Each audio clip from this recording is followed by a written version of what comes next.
আন্তৰিকতাত আহি ভাল লাগিল।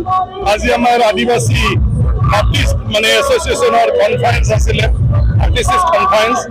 গোটেই এছিয়াত একত্ৰিত হৈছে আমাৰ ধৰ্মগুৰুসকল, পাষ্টৰসকল ইয়াত আহি পেলাই মানৱ জীৱন মানে বিষয়ে আমাৰ জীৱন দৰ্শন দিছে। বাইবেলৰ বিভিন্ন কথাবিলাক ধুনীয়াকৈ চবকে প্ৰত্যেকটা বস্তু বুজাই আছে।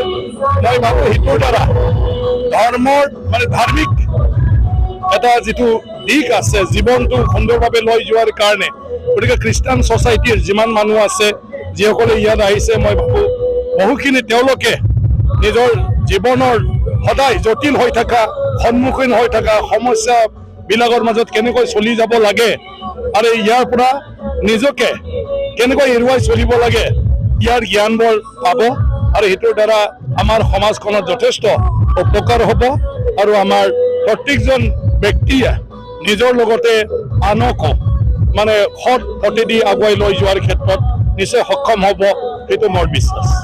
দেখিছোঁ আজিৰ দিনত যিহেতু ধৰ্মৰ প্ৰতি আকৃষ্ট নহয়, বহুখিনি মানে বেয়া কামত লিপ্ত হৈ থকা, যাৰ ফলত মানে ধৰ্মৰ এটা বিচাৰ আহিছে, এইটো ক্ষেত্ৰত চালি মানে সেইকাৰণে সেইবোৰ প্ৰয়োজন হয় মাজে মাজে ধৰ্মৰ বিষয়ে, ধৰ্মৰ পানীৰ বিষয়ে আৰু ধৰ্মই আমাক আমাৰ জীৱনটো কেনেকুৱা চলাব দিছে এই বিষয়ে আলোচনা চৰ্চা হৈ থাকিলেহে মানুহে নিজক সুধৰণি কৰিব পাৰে।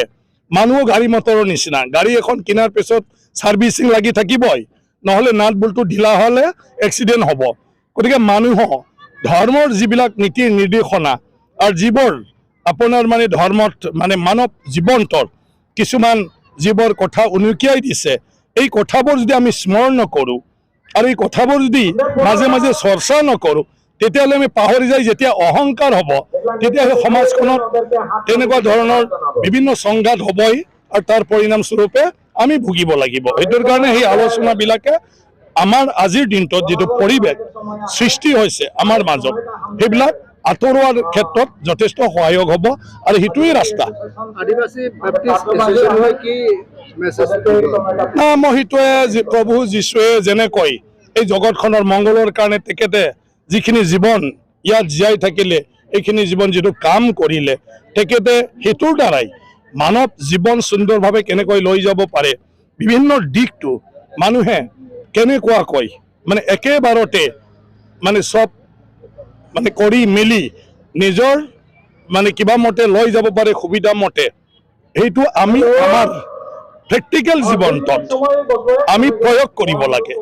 অকল ধৰ্মৰ নামত নমুনাটো কৰি থাকিলে নহ'ব, যে আমাৰ প্ৰেক্টিকেল জীৱনত আমি সেইবোৰ প্ৰয়োগ কৰিব লাগে। যিবোৰ ধৰ্মত বাইবেলত যিবোৰ আমাক মানে জ্ঞান দিছে, যিটো কৰিবলৈ দিছে, সেইটো ব্যক্তিগত জীৱনটোত প্ৰত্যেকজন এই ধৰ্মৰ যিসকল আছে, যিসকলে এই ধৰ্ম পালন কৰে, তেওঁলোকে সেইবোৰ মানি চলিলে মই ভাবোঁ মানে চবৰে সমাধান আছে। গতিকে আদিবাসী সমাজ হিচাপে আজি যিহেতু বাপ্টিষ্ট এছ'চিয়েশ্যন আদিবাসীয়ে এটা মানে কি কয় গঠন কৰি লৈছে, গতিকে সেই এছ'চিয়েশ্যনৰ জৰিয়তে যিবোৰ কথা আজি পাতিছে, সেয়া যেন কাৰ্যক্ষেত্ৰতো তেওঁলোকে সদায় ফল কৰে।